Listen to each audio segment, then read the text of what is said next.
Hello everyone, I hope कि आप सब ठीक हो गए। तो आज की वीडियो में मैं बात करने वाली हूँ दैट इज़ कि मूड कोर्ट के ऊपर। जो लोग लॉ कर रहे हैं उनको पता होगा, जो लॉ कर चुके हैं उनको भी पता होगा कि मूड कोर्ट क्या होती है।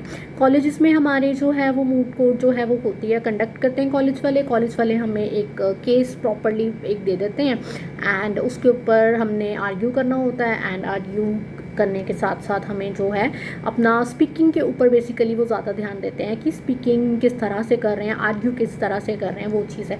और कुछ पॉइंट्स दे देते हैं हमें, तो कुछ पॉइंट्स देते थे वो कि आपने इन्हीं पॉइंट्स के ऊपर जो है वो बात करनी है। तो जब मेरा मूड कोर्ट था ना, फर्स्ट मूड कोर्ट, तो आई वॉज लाइक कि मेरे को कुछ समझ में नहीं आ रहा था कि क्या कैसे करना है, क्योंकि वो फर्स्ट मूड कोर्ट था। क्योंकि मूड कोर्ट जैसे कॉम्पिटिशन्स भी होते थे बट मैं पार्टिसिपेट नहीं करती थी उसमें, तो मुझे ना इतना कुछ आइडिया भी नहीं होता था कि मूड कोर्ट होता क्या है। तो हमें दे दिया, मैंने प्रॉपर केस पढ़ा, पूरा मुझे समझ में आ गया कि ये केस था। इट वाज लाइक कि मुझे लगता है फैमिली कुछ केस था, डिवोर्स का कुछ केस था।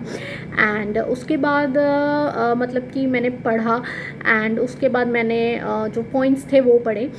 बट ना मेरे को ये चीज़ ना उस टाइम पे समझ में इतनी आती थी क्योंकि मैं आर्ग्यू नहीं कर पाई, क्योंकि मेरे को आर्ग्यू करना आ ही नहीं रहा था। मुझे समझ में नहीं आ रहा था कि आर्ग्यू करना कैसे है। तो मैंने ना मतलब कि वो मेरा सबसे वर्स्ट एक्सपीरियंस था, अगर मैं आपको बताऊं कि हाँ मतलब।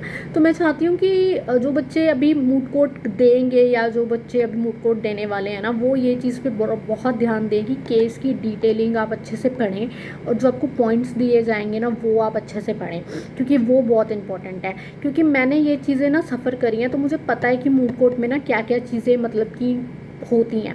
तो मैं फर्स्ट टाइम जब मैंने करा ना, मेरे को समझ में नहीं आ रहा था कि कैसे आर्ग्यू करना है, क्योंकि सामने वाले जो, क्योंकि हम डिफेंडेंट वाली साइड से थे और जो सामने वाली टीम थी वो प्लेंटिफ वाली साइड से थी।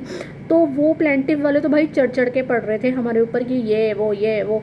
मेरे को तो खुद समझ में नहीं आ रहा था कि हमने करना क्या है। बट सेकेंड टाइम जब हमने दिया था तब हमें थोड़ा एक्सपीरियंस हो गया था कि ये चीज़ें कैसे करनी है। तो जो बच्चे अभी करने वाले हैं वो इस चीज़ पर प्रॉपरली ध्यान दें कि वो डिटेलिंग पढ़ें एंड केस की ब्रीफ में जाएं, उसको प्रॉपरली पढ़ें, पॉइंट्स को लिख लें कि ये चीज़ें हो सकती हैं, या फिर सामने वाली जो टीम है वो ये क्वेश्चंस आपसे पूछ सकती हैं। तो इन चीज़ों पे ना थोड़ा ध्यान देना।